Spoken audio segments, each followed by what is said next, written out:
నమస్తే. తెలంగాణ రాష్ట్ర వ్యాప్తంగా చాలా వరకు సమస్యలు అనేది బయట వస్తున్నాయి. ఒకవైపు చూసుకుంటే అదాని అని చెప్పేసి చెప్తా ఉన్నారు, లేకుంటే లగచర్ల ఘటన కావచ్చు, లేకుంటే నిన్న రీసెంట్ గా జరిగిన ఆసిఫాబాద్ ఏదైతే అమ్మాయి చనిపోవడం జరిగిందో ఆ హాస్టల్లో ఫుడ్ పాయిజన్ అయ్యి, సో ఈ విధంగా చాలా వరకు సమస్యలు ఉంటాయి. సో ఈ సమస్యలపైన బీజేపీ స్టాండ్ ఏంటి అని చెప్పేసి మాట్లాడడానికి మనతో పాటు BJP state leader Monika Sunkar గారు ఉన్నారు. మోనికా సుంకర్ గారు నమస్తే. నమస్తే.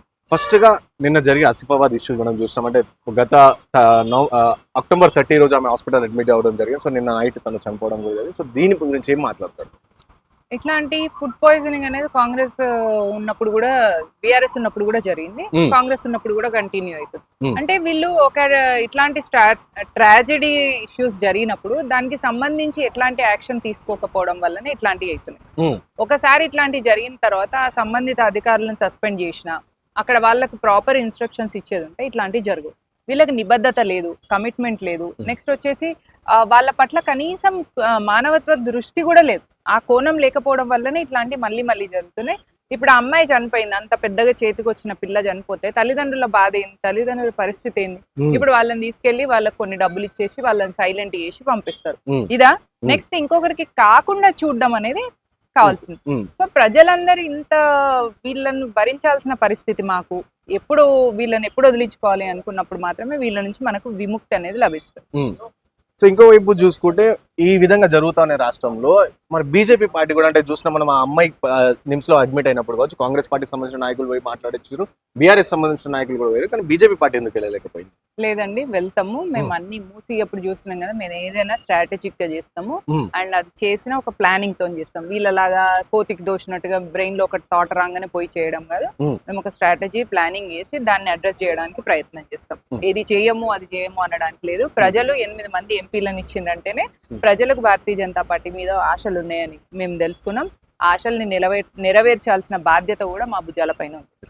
సో ఇంకో విషయం మేడం, రాష్ట్రంలో మనం చూస్తాం, మొన్న గత కొన్ని రోజులుగా అదానికి సంబంధించి అమెరికాలో అతని పైన కొన్ని కేసులు కూడా అరెస్ట్ చేయాలని చెప్పి వారెంట్ కూడా వచ్చింది. అయితే ఇండియా అదానిని అప్పగించాలి అని చెప్పి చెప్తా ఉంటాయి.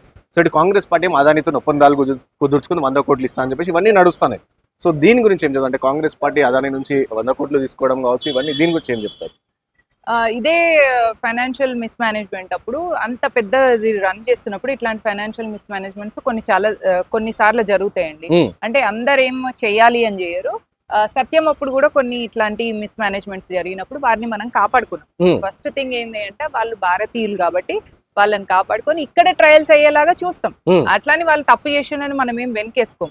ఎవరు తప్పు చేసినా కూడా అది ప్రజలకు అన్యాయం జరిగిందా, అది ఆ అన్యాయం ఇప్పుడు జస్టిస్ ఎట్లా చూస్తారంటే ఇమీడియట్ యాక్షన్, న్యాచురల్ జస్టిస్ అని కొన్ని ఉంటాయి అన్నమాట. సో ఆ జరిగిన క్రైమ్ ఇంటెన్సిటీని బట్టి వెంటనే దానికి సంబంధించిన చేయాల్సి ఉంటది.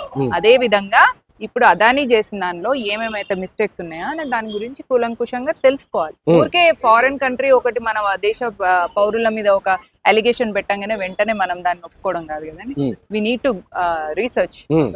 అంటే అదానిని అప్పగించడానికి మోదీ అదాని దోస్తానుంది, అందుకని అదాని మోదీ అప్పగించడు అని చెప్పేసి కూడా కానీ ప్రధానంగా వార్తలు వస్తాయి. కాంగ్రెస్ చెప్తా ఉంటారు అదే మాట, బీఆర్ఎస్ కూడా అదే మాట చెప్తారు. అంటే ఇప్పుడు అదాని కావాలి అని చెప్పేసి అంటున్నప్పుడు సరే, బీజేపీ మాత్రం దాన్ని పంపించదు, అతన్ని సేవ్ చేసే ప్రయత్నం చేస్తుంది అని చెప్పేసి అంటూ ఉంటారు. సత్యం రామలింగరాజు ఇష్యూ అయినప్పుడు అప్పుడు ఎవరున్నారండి గవర్నమెంట్? రాజశేఖర్ రెడ్డి, కాంగ్రెస్ ఉంది. అయితే కాంగ్రెస్ సత్యం రామలింగరాజుని సేవ్ చేసినట్ట. దేనికైనా ఒక స్ట్రాటజీ ఉంటుంది, ఒక ప్రొసీజర్ ఉంటుంది. వీళ్ళు చేస్తే ఒకటి, మేము చేస్తే ఒకటి. రెండో విషయం, మన దేశ పౌరుడు, మన దేశానికి తలమానికంగా ప్రతిష్టగా ఉన్న అదాని వాళ్ళు ఏదో ఒక అలిగేషన్ వేయంగానే మనం వెంటనే అప్పచెప్పాం కదా. మనం చూడాలి కదా వాళ్ళు వేసిన అలిగేషన్ లో ఎంతవరకు కరెక్ట్ ఉంది, ఎంతవరకు రాగుంది. లీగల్ గా కూడా మనం చూడాలి. Financial crimes are different. వాటిని మనం నార్మల్ గా రెగ్యులర్ క్రైమ్స్ తోని, మర్డర్, అటెంప్ట్, రేప్స్ ఇట్లాంటి వాటితో కంపేర్ చేయలేము. సో దానికి ప్రొసీజర్ ఉంటుంది. లీగల్ ప్రొసీజర్ గా చూసి అందులో ఎక్కడ మిస్ మేనేజ్మెంట్ అయిందో తెలుసుకుని దాని తర్వాత దాని అకార్డింగ్ గా యాక్షన్ తీసుకోవాల్సిన అవసరం ఉంటుంది. సో అదాని గురించి మాట్లాడు, మీరు భారతీయుడు ఇంకోటి అది చెప్పేసి చెప్తా ఉన్నారు. సో ఇదే విషయం చూసుకుని నీరవ్ మోడీ కావచ్చు, విజయ్ మాల్యా కావచ్చు, వాళ్ళు కూడా మన ఇండియన్ సంపదని కొల్లగొట్టి యూఎస్కి వెళ్ళిపోయారు, యూఎస్ కావచ్చు వేరే కంట్రీస్కి వెళ్ళిపోయారు.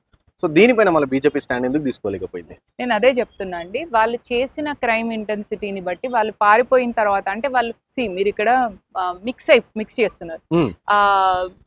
విజయ్ మాల్యాకి అన్ని ఫండ్స్ కానీ Hmm. ఆ ఫైనాన్షియల్ సపోర్ట్ కానీ ఇచ్చినప్పుడు ఫైనాన్షియల్ గవర్నమెంట్ లో ఫైనాన్స్ మినిస్ట్రీగా ఉన్నది చిదంబరం. Hmm. అంటే మీరు ఒక లోన్ ఇచ్చినప్పుడు, ఒక ఎంటర్ప్రెనర్ కి ఒక కాంట్రాక్ట్ ఇచ్చినప్పుడు లాంగ్ టర్మ్ లో దేశానికి వీళ్ళు సరిగ్గా చేస్తారా, Hmm. దేశ ఎకానమీని, ఫైనాన్షియల్ ఎకానమీని వీళ్ళు ఏమైనా డిస్టర్బ్ చేస్తారా అనేది ఆలోచించకుండా ఇస్తుంది కాంగ్రెస్. కానీ Hmm. భారతీయ జనతా పార్టీ అట్లా అస్సలే ఇవ్వదు. కాబట్టి కోవిడ్ తర్వాత కూడా మనం స్టేబుల్ గవర్నమెంట్ గా ఉన్నాం. ప్రపంచం కూడా అన్ని దేశాలలో అస్థిరంగా ఉన్న ప్రభుత్వాలు మనల్ని చూసి అప్రిషియేట్ చేస్తున్నాయి. Hmm. మోదీ స్ట్రాటజిక్ ఎంత బాగుంది అంటే మన ఫైనాన్షియల్ స్టేటస్ మంచి ఉండడమే కాకుండా ఇప్పుడు 5th లార్జెస్ట్ ఎకానమీగా మనం వెళ్ళినాం. Hmm. అది ఓన్లీ మీరు స్టాటిస్టిక్స్ లా పేపర్ల మీద చూపించినాయి అని అనడానికి లేదు. ప్రజలు కూడా ఇప్పుడు మన మంచి ఫైనాన్షియల్ స్టేటస్ లో ఉన్నాం కాబట్టి, ఎకానమీ మంచి ఉంది కాబట్టి మీరు నేను ఇవాళ మాట్లాడుకోగలుగుతున్నాం. Hmm. లేకపోతే కోవిడ్ తర్వాత ఎట్లా ఉండేయండి పరిస్థితి? Hmm. ప్రపంచం అంతా ఏమనుకున్నది, భారతదేశం ఏమో అయిపోతుంది, ఇంకా భారతదేశం చాప్టర్ క్లోజ్ అనుకున్నది. అవును. కానీ మనం ఎట్లా ఎమర్జ్ అయినాం? That shows the administration. Hmm. ఆ అడ్మినిస్ట్రేషన్ క్యాపబిలిటీ భారతీయ జనతా పార్టీకి మాత్రమే ఉంటది. Hmm. అందులో నరేంద్ర మోదీ లాగా వ్యక్తిగత జీవితం లేకుండా కమిటెడ్ ఉన్న వాళ్ళకి ఇంకెక్కువ ఉంటది.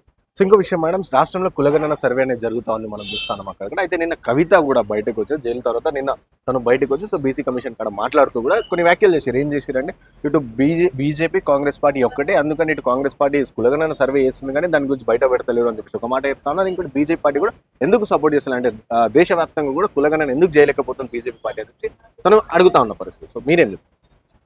భారతీయ జనతా పార్టీ ఒకటి ఏదైనా చేయాలి అంటే లాంగ్ టర్మ్ ఆలోచించి చేస్తుందండి. అంటే రేపు భారతీయ జనతా పార్టీ వచ్చినా రాకున్నా ఈ దేశం, అటల్ బిహారీ వాజ్పేయి ఏమన్నారంటే, ఈ రోజు మేము ఉంటాం, రేపు ఉండం, మా ప్రభుత్వం ఈ రోజు ఉంటది, రేపు ఉండదు, కానీ ఈ దేశం అమరమైనది.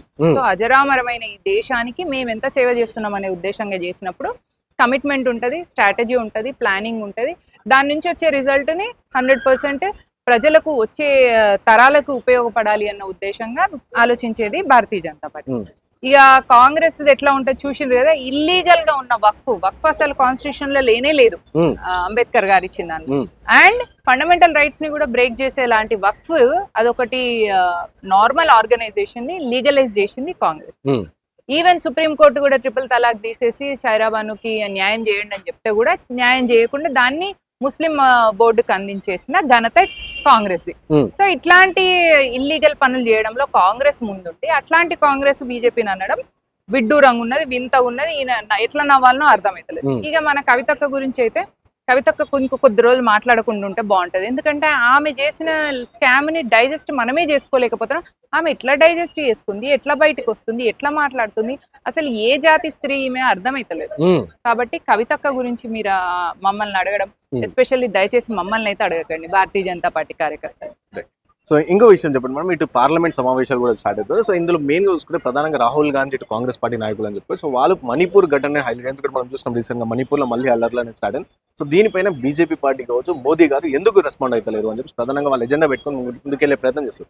సో మీరేమంటారు? అంటే రాష్ట్రంలో కూడా ఎక్కడ కూడా మణిపూర్ గురించి, అంటే అది కూడా మన ఇండియాలో ఒక భాగమే కాబట్టి, సో మన రాష్ట్రంలో కూడా మణిపూర్ గురించి ఎక్కడ కూడా మాట్లాడడం జరుగుతుంది. సో ఎందుకు మణిపూర్ ఇండియాలో భాగమే అని అనడం రాంగ్. అంటే అది ఇండియాలో భాగం.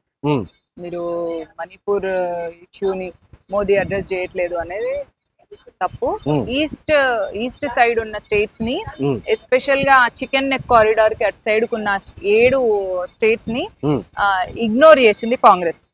దాని వల్ల అక్కడ చాలా anti national, anti social elements తయారైంది. వాటిని వచ్చిన వెంటనే మనం సెట్ చేయలేం కదా, it take some time. So gradual గా 1 by 1 సెట్ చేసుకుంటూ, అక్కడ అస్సాంలో భారతీయ జనతా పార్టీ గవర్నమెంట్ ఉంది, దాని నుంచి ఇన్స్పైర్ అయ్యి వేరే స్టేట్స్ లలో కూడా అక్కడ భారతీయ జనతా పార్టీ స్ట్రాంగ్ అయితే ఇట్లాంటి ఇల్లీగల్ యాక్టివిటీస్ జరగకుండా, యాంటీ సోషల్ ఎలిమెంట్స్ స్ట్రాంగ్ కాకుండా, స్ట్రెంగ్తెన్ కాకుండా చూసి అక్కడ దాన్ని సెట్ చేసుకోవాల్సిన అవసరం ఉంది.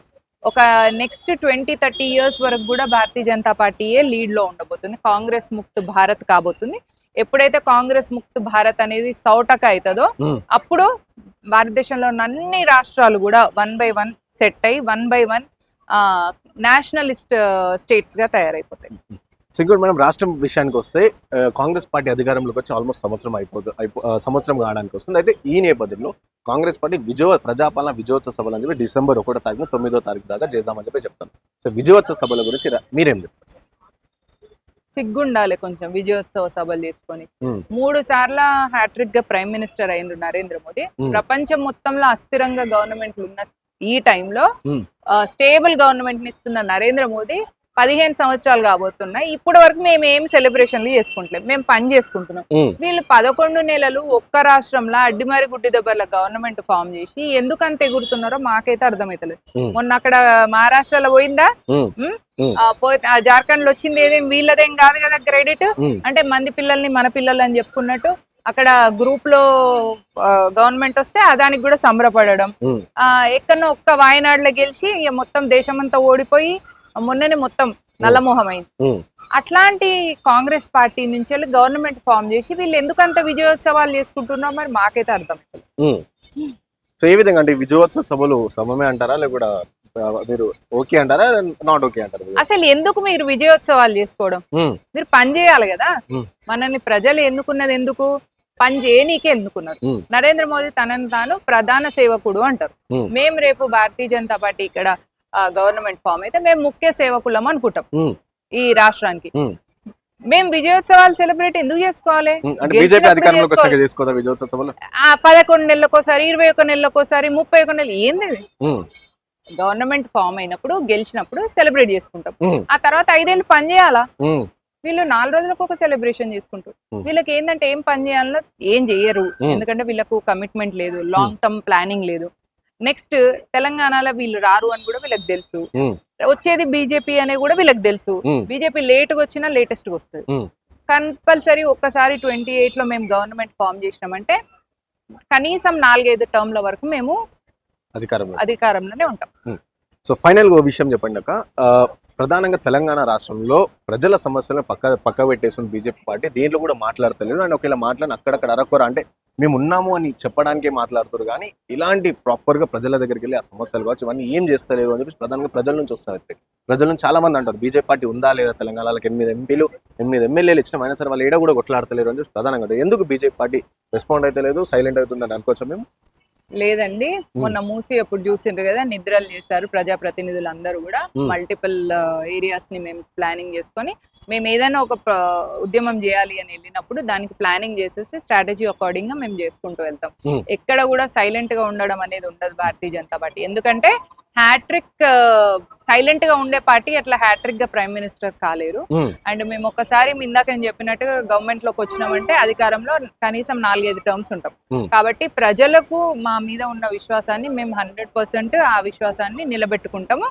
మేము సైలెంట్ గా ఉన్నామని మీరు అనుకోవద్దు. మేము మీకోసమే పనిచేస్తున్నాం, మీ దేశం కోసం పనిచేస్తున్నాం, ధర్మం కోసం పనిచేస్తున్నాం, ప్రతి ఒక్క భారతీయుడి కోసం మేము పనిచేస్తాం. సో చివరిగా అధ్యక్షుడు ఎప్పుడు నియమింపబోతున్నారు? సో అధ్యక్షుడి గురించి ఎప్పుడు వస్తుంది బయట? ఇప్పుడు కొన్ని ప్రాజెక్ట్స్ నడుస్తున్నాయండి. మెంబర్షిప్ డ్రైవ్ అయిపోతుంది. దాని తర్వాత చిన్న అయిపోయిన తర్వాత మేబీ ఒక 2-3 months లో అధ్యక్షుడు వస్తారు. Thank you madam.